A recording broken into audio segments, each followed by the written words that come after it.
Bienvenue dans ce nouveau numéro de décryptage sur Africa 24. On l'appelle le cheveutologue pour son attachement et sa maîtrise de tout ce qui se rattache aux cheveux. Expert capillaire Nsi Bintoun œuvre particulièrement dans la promotion du cheveu afro pour sa bonne santé et sa réhabilitation par des techniques ancestrales. Il déplore à cet effet les pertes de connaissances et de transmission dans la médecine traditionnelle africaine.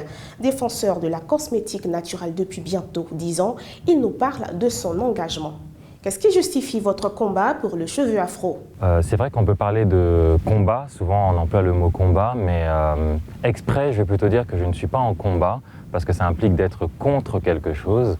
Réhabiliter le cheveu et la peau afro, oui, dans le sens où je suis plutôt pour quelque chose. Donc je suis pour une peau bien nourrie, une peau afro bien nourrie, et pour un cheveu qui est malléable, avec lequel on peut faire beaucoup de choses, et les fameuses coiffures ancestrales qui étaient tout simplement magnifiques. Donc voilà ce pourquoi je suis et ce que j'essaie de promouvoir au maximum. Qu'est-ce qui explique la méconnaissance des cheveux afro?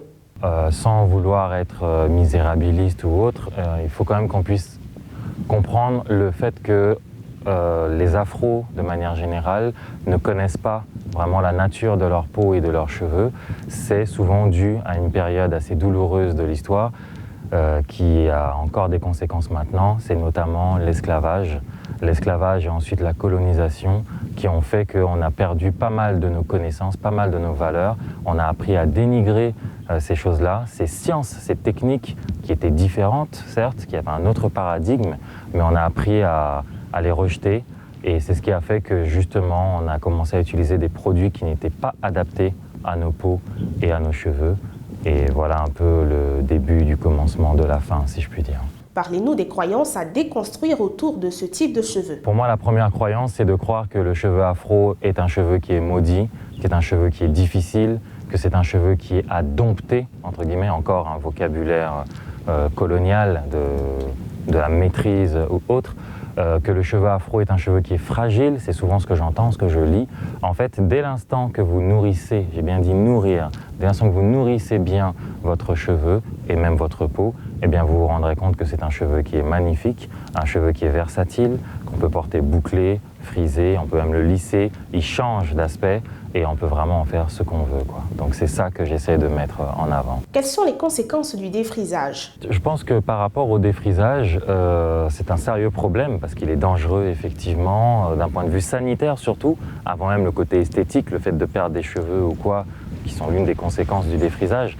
Mais il y a aussi l'aspect sanitaire, mais même au-delà de ça, je pense que le plus important lorsqu'on parle avec quelqu'un et qu'on veut échanger des connaissances avec quelqu'un, ça va être d'abord de lui expliquer, d'être le plus didactique possible et de lui faire comprendre que la raison pour laquelle la personne est en train de défriser, eh bien en fait on peut retirer cette raison-là. C'est-à-dire qu'on défrise souvent parce que c'est difficile, c'est rêche, c'est douloureux. Le cheveu afro est considéré comme étant un cheveu douloureux. Moi-même qui suis un homme, vous voyez, j'ai des cheveux. Donc je peux vous assurer que quand j'étais dans les salons de coiffure, parfois il fallait garder toute la fierté pour ne pas pleurer parce que ça faisait mal aux cheveux. Donc je comprends cette douleur-là. Et quand on compare les coiffures qui sont faites depuis que le défrisage existe, comparé aux coiffures ancestrales, on se rend compte que les coiffures ancestrales, c'est limite de la haute technologie, c'est de l'art, quoi.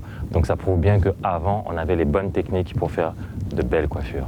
Voilà ce que je pourrais dire à cette femme-là. Qu'est-ce qui vous passionne et vous maintient dans ce que vous faites? En fait, moi, ce qui me plaît maintenant dans la cheveutologie, on va le dire comme ça, donc le soin du cheveu et de la peau, c'est de voir les résultats. C'est de voir dans le regard des gens, c'est de voir que les gens commencent à comprendre en utilisant très peu de connaissances mystifiées, c'est-à-dire le côté très scientifique. Je ne suis pas contre la science, hein, mais c'est-à-dire qu'on comprend qu'il n'y a pas besoin de très très hauts diplômes pour comprendre des choses vraiment basiques, classiques, à savoir voir comment le cheveu va se transformer devant vous.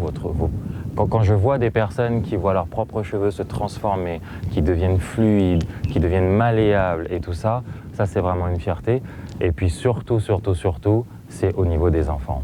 Quand je vois une petite fille pour qui la coiffure est une expérience traumatisante, qui à un moment donné se rend compte que elle arrive à passer ses doigts dedans, ou même les jeunes garçons aussi, et qu'ils arrivent à passer leurs doigts dans leurs cheveux et que ce n'est plus du tout douloureux et qu'ils peuvent faire plein de choses avec leurs cheveux, ça vraiment c'est Ouais, vraiment ça c'est ma récompense, j'ai envie de dire.